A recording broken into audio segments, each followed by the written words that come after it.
she was just very withdrawn that day, and it's not my daughter at all. I asked, "What's going on in your head? What do you think about? You're so quiet?" And she said, "I just don't really want to talk." And I said, "Well, what don't you want to talk about?" And she said, "I don't want to talk about Mom getting married." I said, "Well, why? Are you not happy for her?" And she said, "Yeah, I am." She said, I'm not happy for you." And I said, "Why?"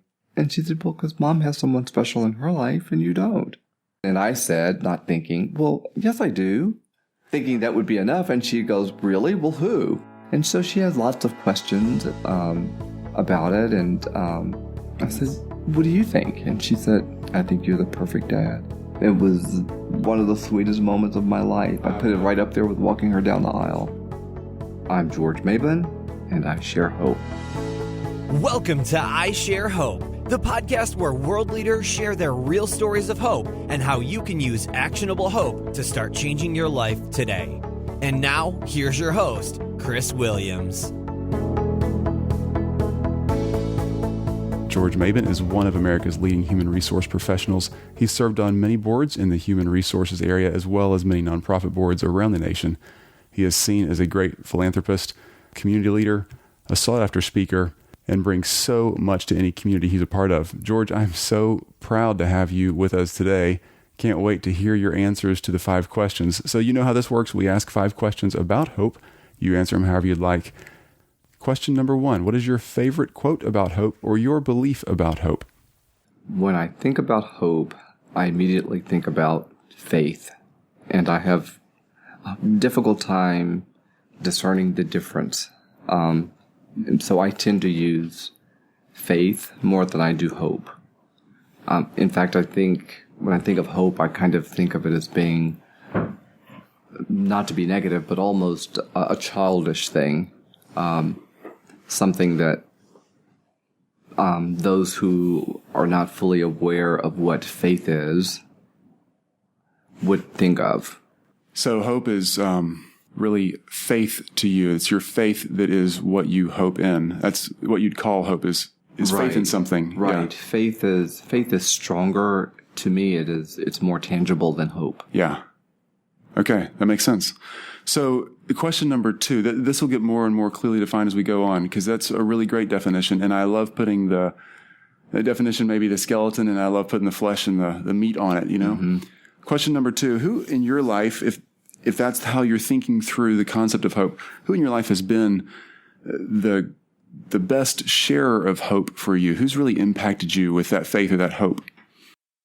I could list so many. There have been grandparents, parents, my siblings, mentors that I've had along the way in my career, teachers. There are 2 or 3 teachers I can name from early on in my academic career that really taught me so much about hope or faith. And there was a 6th grade teacher of mine who was probably, I guess, had to be in his late 20s or early 30s.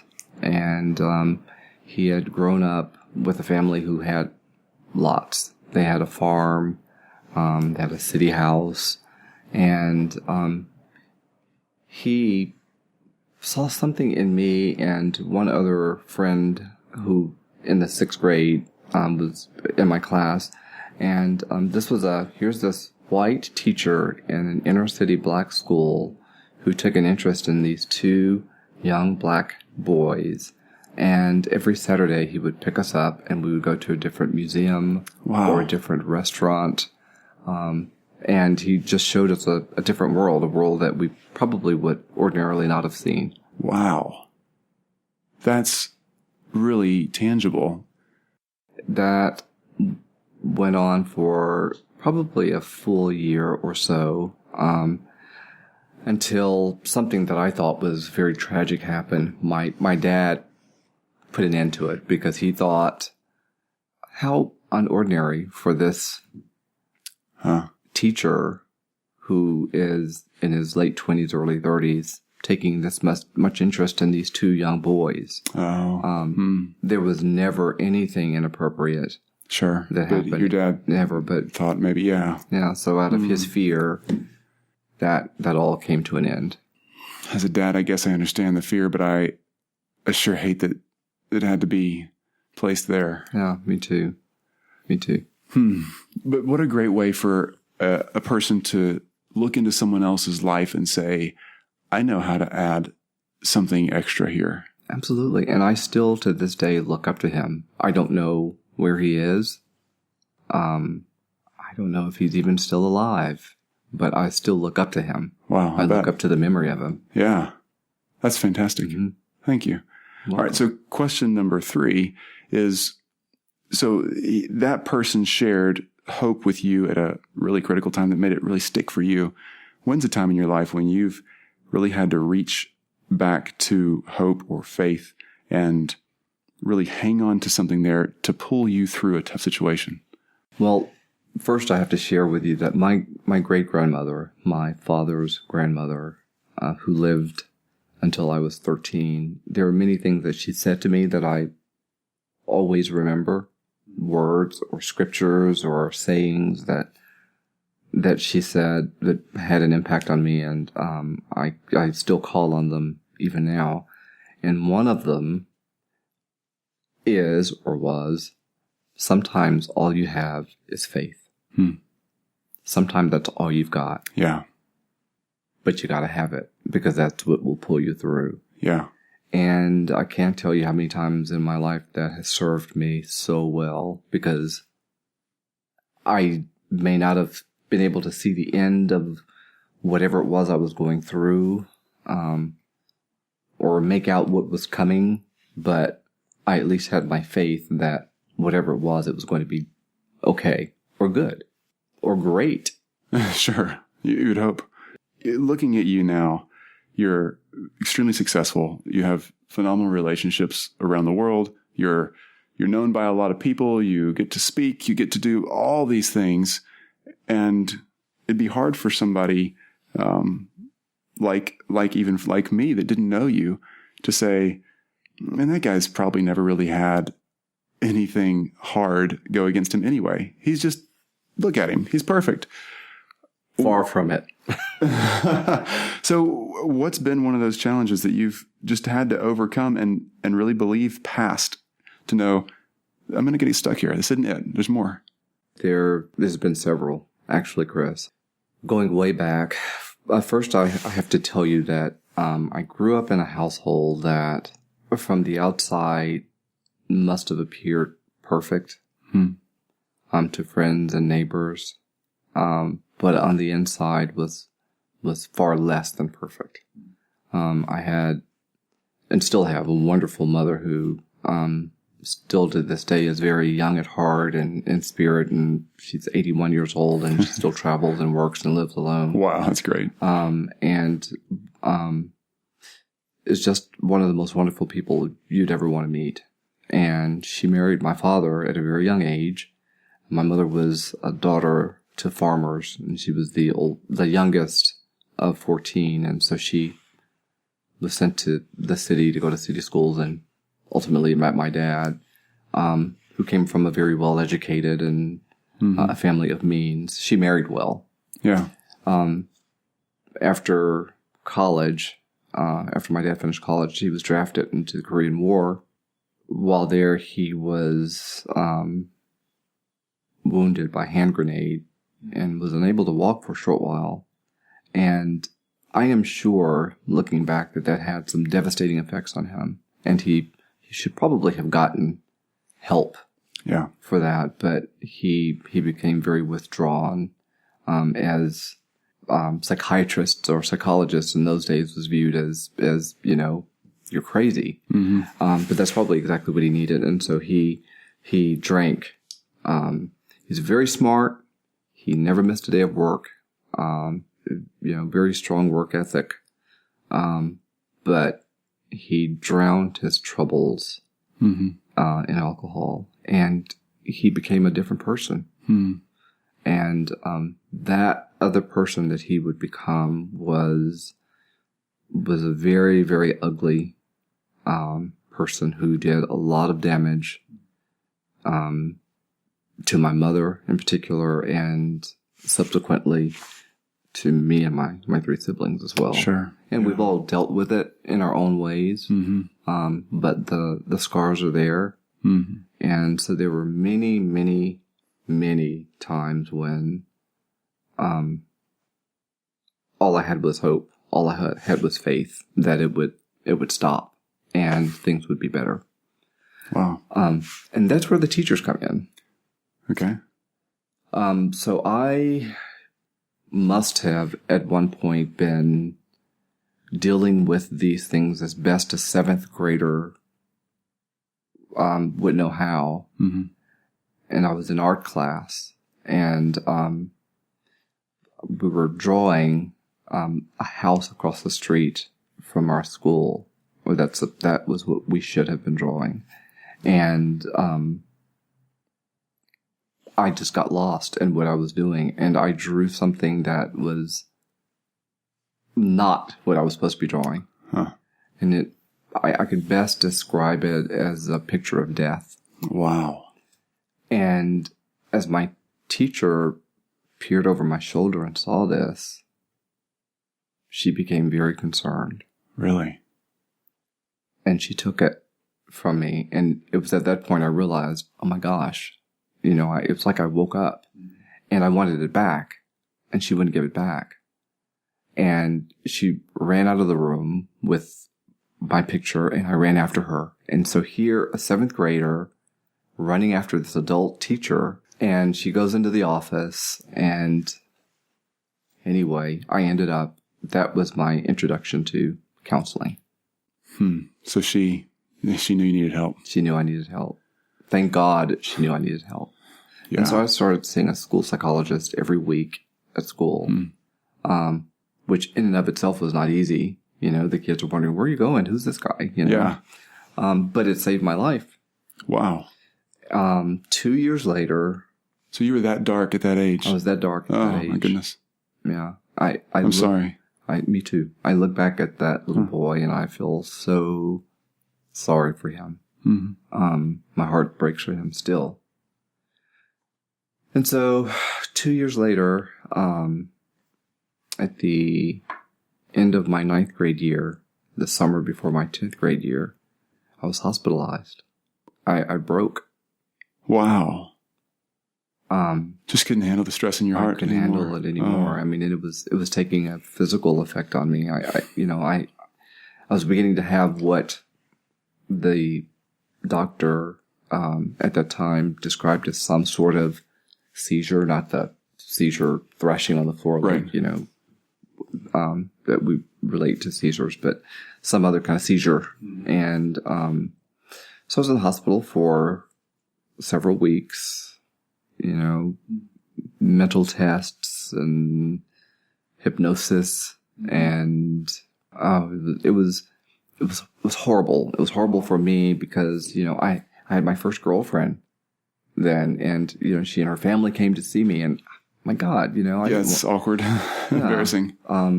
And there was this boy about my age that shared a room with me in the hospital there, who stole money out of my pants. Oh my goodness! So I was in the room with a kleptomaniac. That was real helpful, but I think that was probably the first time I really had to dig deep, and I had to pull myself out of that. I knew that I was the only one that could really help me, and I had to call on the strength that was deep inside, and pull myself through. And it was faith. Wow. That's a big story. Yeah. I'm glad you've said that, because it is hard. I know this too. When you're at the end, you think you so desperately need somebody to help.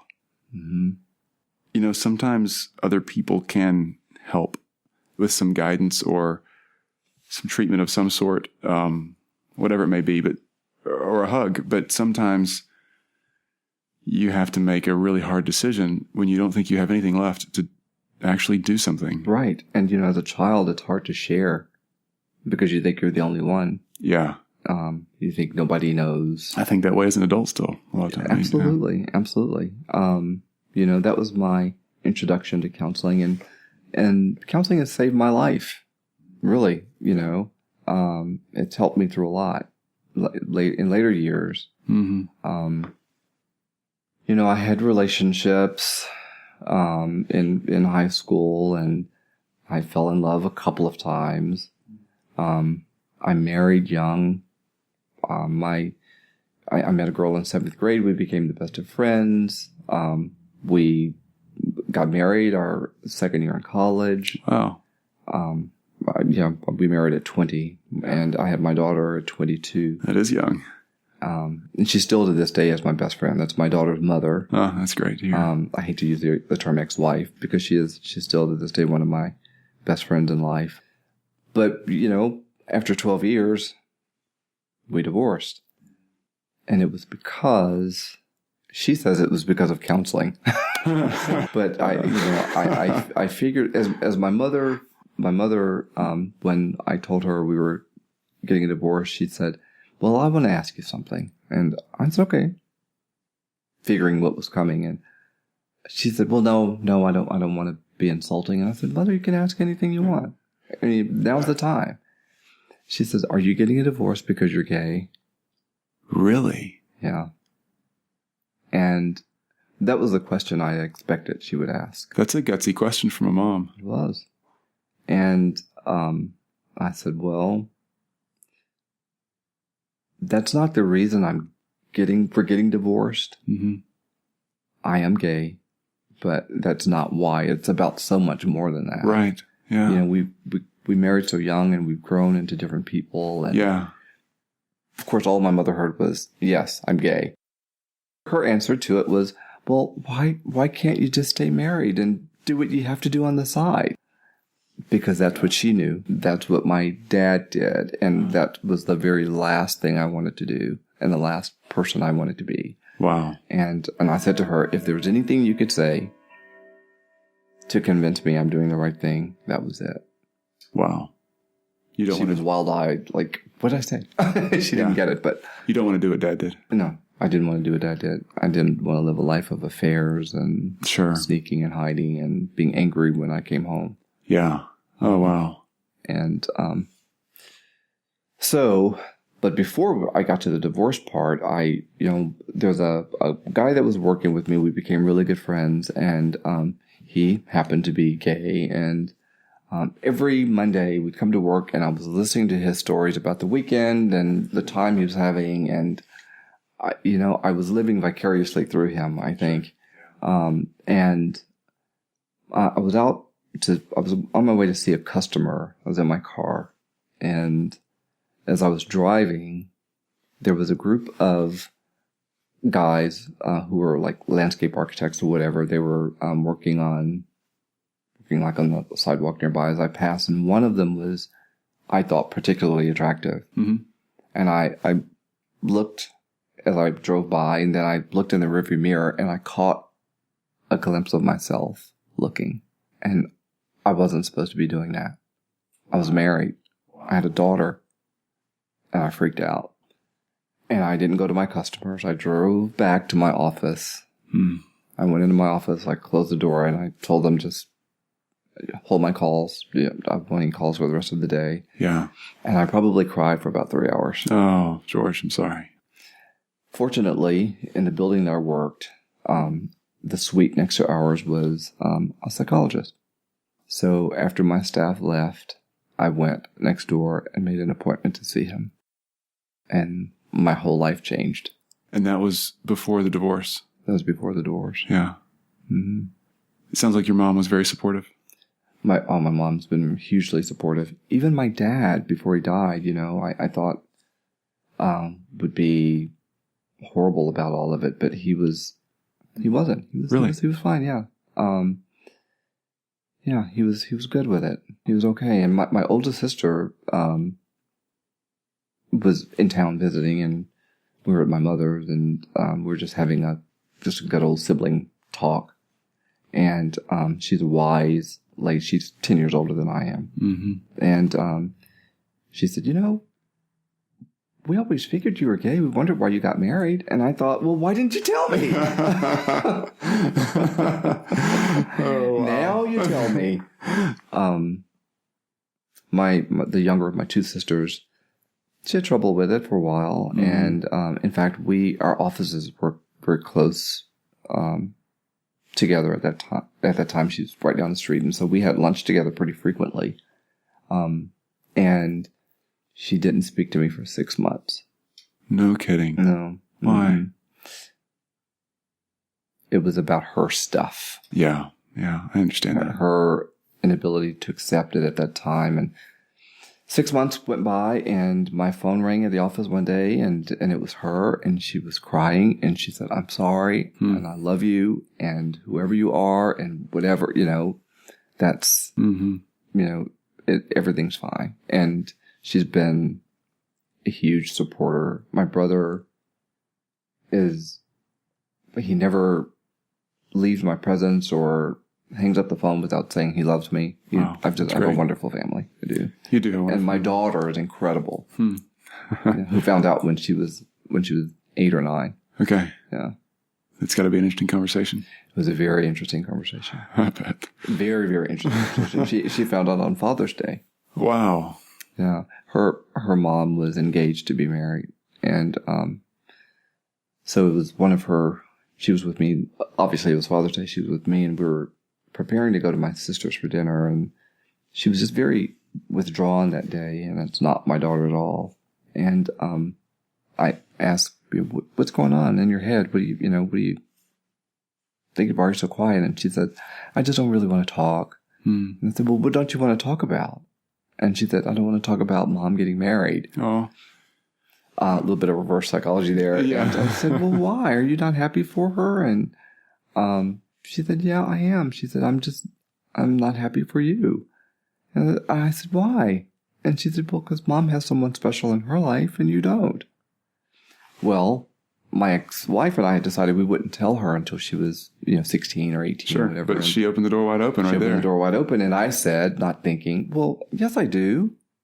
Thinking that would be enough. And she goes, really? Well, who? Yeah. Well, I was dating someone who was out of town. And so that's how that whole thing can be, because I wasn't going to lie to her. We've never, in our co-parenting, we've never been dishonest. We've always been very straightforward with her. And I think that's great. Honesty helps. It does. Even if it's a hard conversation, honesty helps. Absolutely. Yeah. And so she has lots of questions about it. And, it was a full couple of hours of conversation. And, we're on our way to my sister's. And one of the end of the conversation, I won't bore you with the details, but she said, Dad, you're not going to start wearing dresses, are you? And I said, honey, no, I'm going to be the same dad I've been. Yeah. I'm going to wear the same suits I wear to work. I'm going to listen to the same music that you don't like. I'm just going to be the same old me. Sure. And she said, well, what do you think God thinks about it? As any Catholic schoolgirl would ask. Mm-hmm. And I said, well, I think he wants us to be the best that we can be. He wants us to be good and good to others. Yeah. He wants us to give him time, some of our time. And he wants us to help those who need help. And, I think he loves me like I love him. And I think he's okay with it.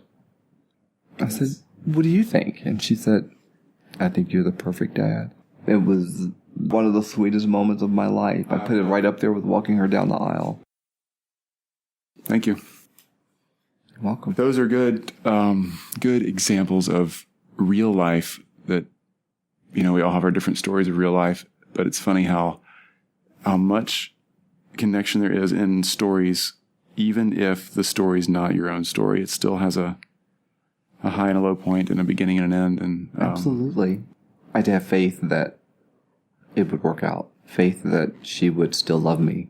Faith that her 8-year-old brain would take this in and digest it and come out with it okay. And faith that my former wife would still love me like I still love her. Faith that my parents were still going to be as supportive and that my siblings would be okay. You have some amazing people around you. I do. And even to this day, I meet people every day. That's what I do in my life. I'm an HR practitioner. Right. And I relate to people, and I think I know that I'm living my God-given purpose on earth. And that is to react with humans, to interact with humans, to sometimes be a guide for them, to sometimes be an ear for them, to sometimes be an example to them, sometimes to teach. Amazing. Yeah.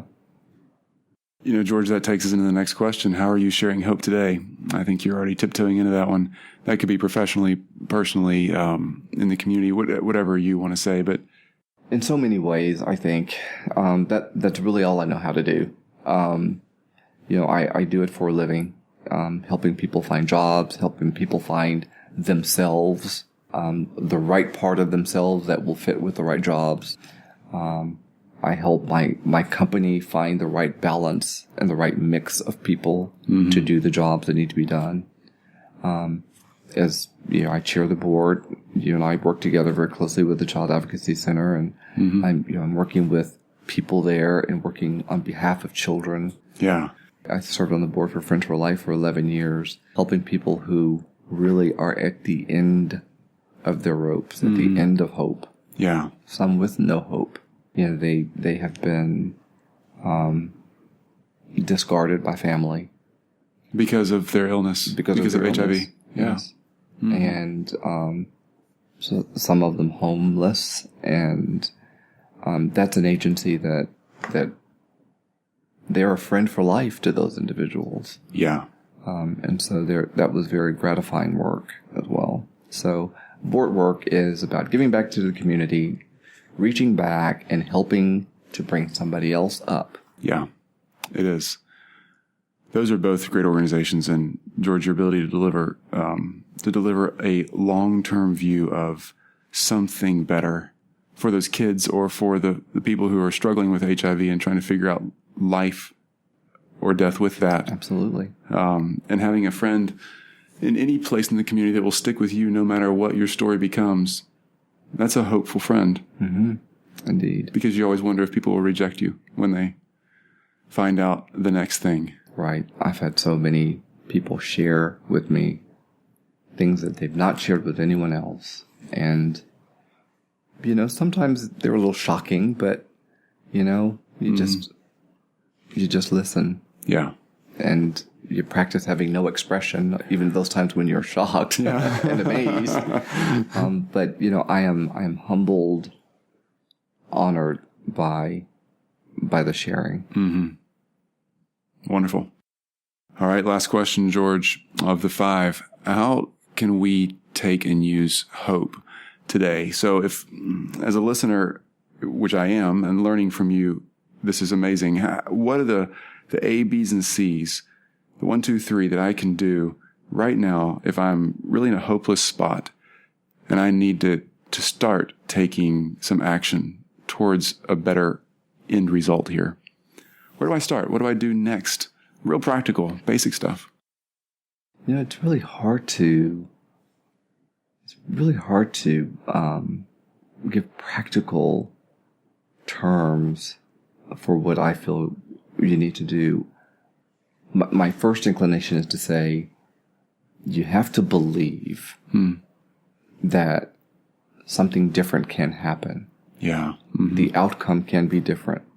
It can be what you make it. It will be better. It can be better. You can make it better. Yeah. But that's what I call faith. Again, just knowing that if you want it hard enough and you work for it hard enough and believe and trust hard enough, it can happen. Miracles happen every day, every single day. And you're not the only one going through it. Many have gone through it before. Many will go after. And sometimes, focusing on someone else's problems, helping somebody else out in need. Great point. It makes your problems seem so much smaller. That's a great step. So I heard you say two things there. One, if I'm getting this right, is believing that there can be a better outcome. Another day is around the corner. Absolutely. And even if you're at a place like I have been in my past where there's, you don't think you can survive, literally make it through another day, and you want to make a choice to end it, there is another day, and just put everything aside and keep taking steps forward. And step 2 you mentioned was doing something for somebody else who's in a hard time. I tell you, I love the way we're wired. It's really hard for humans to do two things at once. And yes, part of that is thinking about your problems and somebody else's problems. You can really only do one of the two. So absolutely. I like to surprise people with niceness, with kindness, whether it's, a show of affection or a smile or asking someone how they're doing and really wanting to know. Yeah. If you've got a little bit of extra money, leaving a bigger tip. Yeah. Putting it in their hand and not on the table. It's little things like that that make all the difference in someone's life. That's a great point. Living in someone's hand versus the table. I've never thought about doing that with the tip. But it's human on human connection. Exactly. We always ask this on the way out because it's fun to play some music if we get a chance to. Who is your favorite artist? Favorite music? If you get the funk in your head and you got to just get it out on your way home from work, what are you going to pop in the CD player? Gosh, that is so difficult. I am very, very lyrical, I guess is the description. I love lyrics. And so it can be any kind of music. It's about what the song says. Sure. I mean, I love the beat, of course, Right. and I love to dance. But it is about what the music is saying that really moves me. I love Barbra Streisand. Yeah. I love Johnny Mathis. I love Lady Gaga. I love Lady Gaga and Tony Bennett together. Absolutely. They were on TV last night. Yep. But it's about the lyrics and Alita Adams. Okay. Are you familiar with her as an artist? I am. She had a song that I was completely convinced at the time was written for me. Mm-hmm. At the time, and it was the time when I knew that I was not going to be staying in my marriage. And it's called "You've Got to Give Me Room." Wow. I encourage you to listen to that sometimes and think about it from my perspective. It's the lyrics. I'll find it. Yeah. Are amazing. I will. Thank you. You're welcome. Almost every story you told today was human on human connection and how somebody face to face helped change your life. Open a door for someone. No kidding. No kidding. A real door. Yeah. Or one of life's doors. Yeah. Opening a door. George Mabon, what a privilege to talk to you. This has been wonderful. George, thanks again. Great sharing, Chris. Thank you for asking me. I'm sitting in my office right now finishing up the show notes page for this conversation. George, thank you for your time and for sharing so much hope. You're a great communicator. If you're like me, you can probably think of somebody right now who would benefit from hearing this interview. Please feel free to share it with them. That's the whole point of this project. You can find me on Twitter and Facebook at Chris Williams HQ. Thanks for listening. Look forward to talking to you next time. You've just listened to I Share Hope. If you're ready to make a change, head to our website at isharehope.com and claim your free copy of the Top 10 Actions of Hope from World Leaders to use hope in your own life. Thanks for listening, and we'll talk to you next time.